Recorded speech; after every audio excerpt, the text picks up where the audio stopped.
देख रहे हैं, मेरे पास आज जो भी कुछ है वो सब योगी जी की कृपा का है। जहाँ तक बीमारियों की बात है, ये बीमारियों का चला जाना तो एक झुंझुने के समान है। जैसे एक माँ अपने बच्चे को रिझाने के लिए झुंझुने दिलाती है, भगवान भी ये बीमारियाँ भगा के धीरे धीरे बच्चों को रिझाता है। मेरा जहाँ तक पहला बीमारियों से क्या शुरू करना, वैसे मेरे को गठिया थी और मैं महाराज जी की सबसे निकृष्ट पादिका समझ लीजिए हूँ। 40 साल पुरानी हूँ, लेकिन कछुए की छाल से रास्ते पर लगी हुई हूँ। पता लगा कि हाँ, मार्ग बिल्कुल सही है। मैं महाराज जी से समझ लीजिए, मेरी शादी सन 77 में हुई थी। योगी जी महाराज हमारी ससुराल में जाया करते थे। हमारी सास ससुर की टीवी सही हो गई थी, क्योंकि मैं पेशे से डॉक्टर हूँ। तो ये बात तो मेरे गले के नीचे उतरती नहीं थी कि भोजन में शक्ति नहीं है। पैसे में सुख तो बात की बात है, भोजन में शक्ति नहीं है, ये तो मैं कहा करती थी, हे भगवान, मेरे बाप ने मेरे को कहाँ दिया था। मेरे को सन 77 में शादी हुई, 79 में एक बिटिया हुई, 28 दिसंबर सन 80 को दूसरी बिटिया हुई। लगा था कि भाई डॉक्टर आदमी है, जल्दी जल्दी सास ससुर पाल पोस देंगे, छुट्टी काम बढ़िया चलेगा। लेकिन उसके बाद क्या हुआ, 25 दिसंबर सन 80 की रात को मैं सोई तो सुबह सोकर उठी तो मेरे सब जोड़ जुड़ गए थे। मेरे को रूमेटॉइड अर्थराइटिस नाम की बीमारी हुई। मुझसे छोटा भाई डॉक्टर है, मुझको गाड़ी में डाल करके मैके पहुंचा दिया गया। बहुत इलाज हुआ, नहीं कह सकते सोना नहीं तो चांदी के सिक्के तोड़ लिए होंगे। 4 साल इलाज किया, लेकिन उसके बाद अल्टीमेट रिज़ल्ट ये आया, डॉक्टरों ने कहा ये तो जीवन भर ऐसे ही रहेंगे। अब निर्णय यहाँ पर आया कि वो छोटा सा बच्चा कौन पालेगा। तो हमारी सासू माँ बोली, हमारे भैया तेज हैं, छोटे वाले भाई ने कहा या तो अपनी को ले जाइए या हमारी को ले जाइए, हमारी माँ कहाँ तक करेंगी दोनों का। तो डॉक्टर साहब ने कहा कि अगली बार आके बताऊँगा। अगली बार आए तो उन्होंने कहा कि अपनी को छोड़ जाएंगे, आपकी को ले जाएंगे। हम ससुराल पहुँच गए, वहाँ पे डॉक्टर साहब अपना करते रहे। पिताजी कहा करते थे, हमारे पिताजी डॉक्टर थे, ससुर हमारे, वो कहा करते थे खाए खाए के मरी जा रही है, और बहुत प्यार करते थे। प्यार तो मैंने अपने जीवन में असीम पाया है सब। तो फिर एक दिन योगी जी महाराज आने वाले थे। जब तक हाथ पैर चलते थे तब तक तो हम फल काटना ये सब कराया और जाके सो जाते थे। उस दिन क्या हुआ कि कुछ कर ही नहीं सकते थे, तो हमने डॉक्टर साहब से कहा कि हम नीचे महाराज जी के पास जाके बैठेंगे, क्योंकि बहुत शांति और सुख की बात करते हैं। कहाँ शांति है, कहाँ सुख है। पहली ही बात में जो मेरी महाराज जी से बातचीत हुई, मेरे को एक बात समझ में आई। महाराज जी ने कहा, हम निकालना तो जिस दिन से मेरी शादी होके गई थी, बिना समझे ये मैं आपको बताना चाहूँगी कि निकालने का क्या परिणाम होता है। जिस दिन से मेरी शादी होके गई थी, मैं 60 रुपये महीना एक डिब्बे में रख दिया करती थी और सोचा करती थी जब बहुत सारे हो जाएंगे,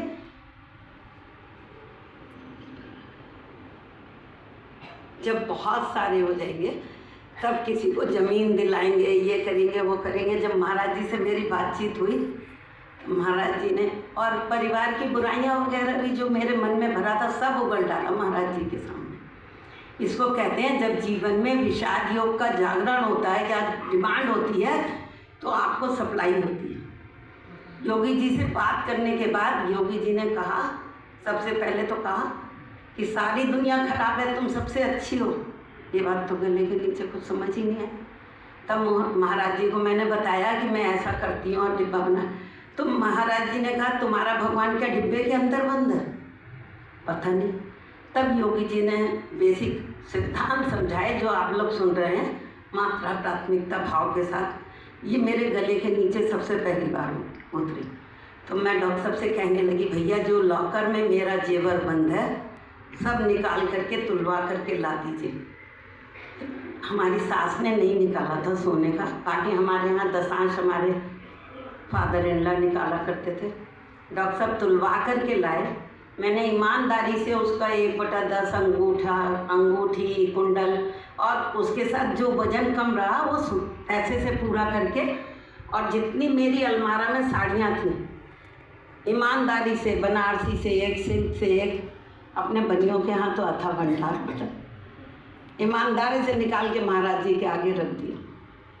फिर महाराज जी ने कहा ये सब कुछ मैंने कुछ भी नहीं किया। महाराज जी कहने लगे बस नींबू शहद पानी पीना है, सुबह को गर्म पानी का है नीमा और शाम को ताज़े पानी का है नीमा। अब मुझे दिन याद नहीं क्योंकि 84 की बात है।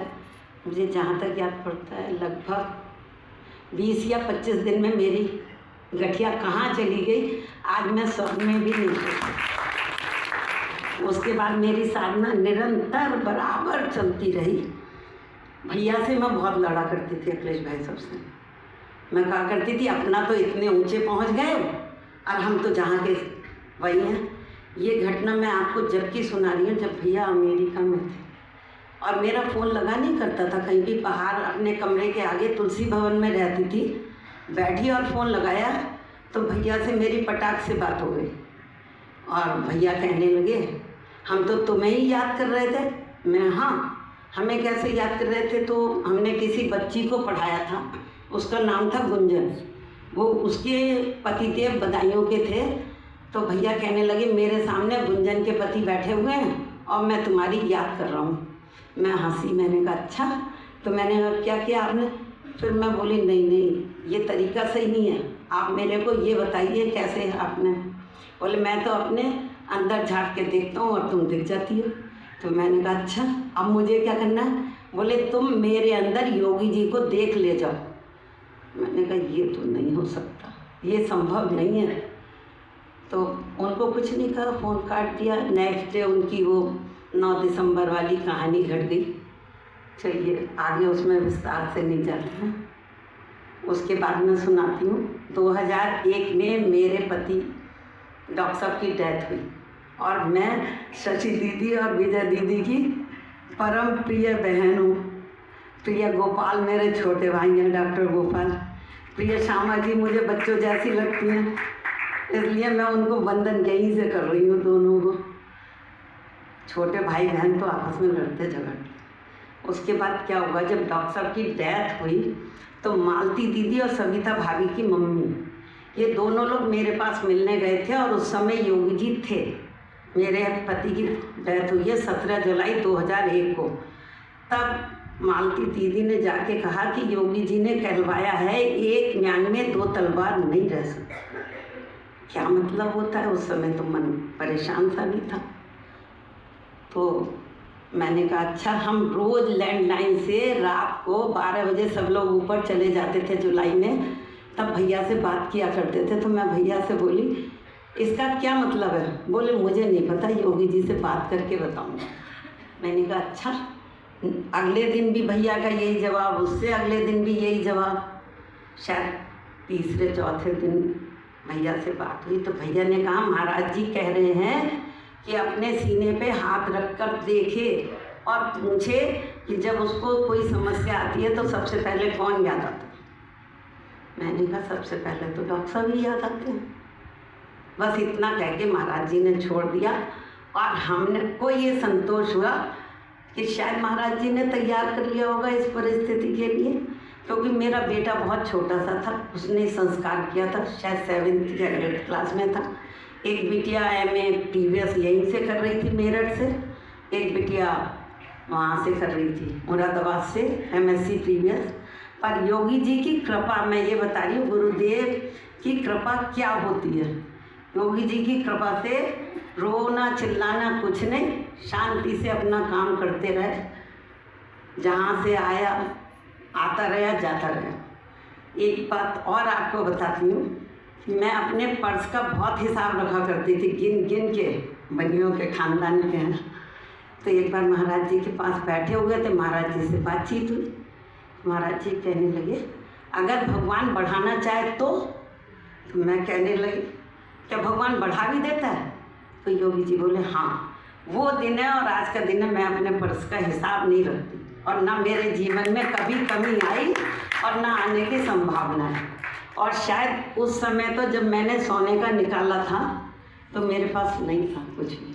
और आज आप सब देखिए, मैं योगी जी की कृपा से सब पहन के चलती हूँ। ये पहनो, ये पहनो, ये पहनो। ये मेरे बेटे का परिणाम है, वो भी जन्म से पहले। कल बात हो रही थी तो मैं, क्योंकि साधना में लग चुकी है, उसकी 89 की पैदाइश है। पूरी प्रेगनेंसी मैंने कोई अनाज नहीं खाया, कोई दवाई नहीं खाई और बिल्कुल नॉर्मल डिलीवरी हुई। उसके बाद भी मुझे जहाँ तक याद है कि शायद डॉक्टर साहब की डेथ तक तो मैंने उसे कोई दवाई नहीं दी थी। उसके बाद से मैं जाती थी अस्पताल, मम्मी मेरी रहा करती थी। तो इसको जॉन्डिस हो गया। जब मैंने आके देखा कि इसको ग्लूकोज की बॉटल चढ़ रही है तो मेरे यहाँ से लेके यहाँ तक सब, मैंने कहा क्या करा बच्चे का। लेकिन फिर भी ईश्वर की, योगी जी की कृपा से। और बताते योगी जी अंतर की बात पहचान लेते थे। ऋषभ छोटे से थे और बदायूं में कर्फ्यू लग गया था। महाराज जी आने वाले थे, हमारे पास पैसे नहीं थे बिल्कुल। अब महाराज जी कहे तुमको पैसे की ज़रूरत है, तुमको पैसे की ज़रूरत है। तब महाराज जी जीने से उतरते उतरते 2000 रुपये ऐसे फेंक कर गए थे और उतर गए बस नीचे। जीना उतर के चले गए। हमने अपने मन में सोचा भाई जब हो जाएंगे तो महाराज जी के पैसे दे आएंगे। लेकिन जब हम महाराज जी के पैसे देने गए तो महाराज जी कहते हैं कोई बाप अपनी बेटी से लेता है। इसीलिए मैं आप लोगों के सामने कह रही हूँ कि मैं महाराज जी की बेटी हूँ। ऐसी कृपा को समझिए कितनी है, क्या बताएं आपको। ये भी बताते चलिए, अहंकार पे बात करते हैं। अहंकार बहुत बुरी चीज़ है। मेरे को भी इतना गुस्सा, इतना अहंकार था कि कोई कहे तो तोड़ो मरोड़ो फेंक दो। डॉक्टर की डेथ से पहले की बात है। हमारे सास ससुर, माता जी, पिताजी का दोनों का देहांत हो गया। मैं सबसे बड़ी बहू थी। हमारे घर में बंटवारा हुआ। हमने तीनों दौरानी जिठानियों ने सोना चांदी निकाला, एक शराब की दुकान पे ले गए। उनको कहा कि इनकी 3 कोई भी जेवर कटे ना फिटे, इनकी 3 आप पोटली बना दीजिए। लाके हमने रख दी। हमने कहा सबसे पहले छोटी लेंगी, फिर बीच की लेगी, जो बचेगा हम ले लेंगे। इसी तरह चांदी भी हमने बांट ली कि हम सबसे बड़े हैं, जो बचेगी वो हम बांट लेंगे। लेकिन जब भाई लोग मकान का बंटवारा करने बैठे, उस समय शायद हमारे देवर ने डॉक्टर साहब को कुछ कह दिया।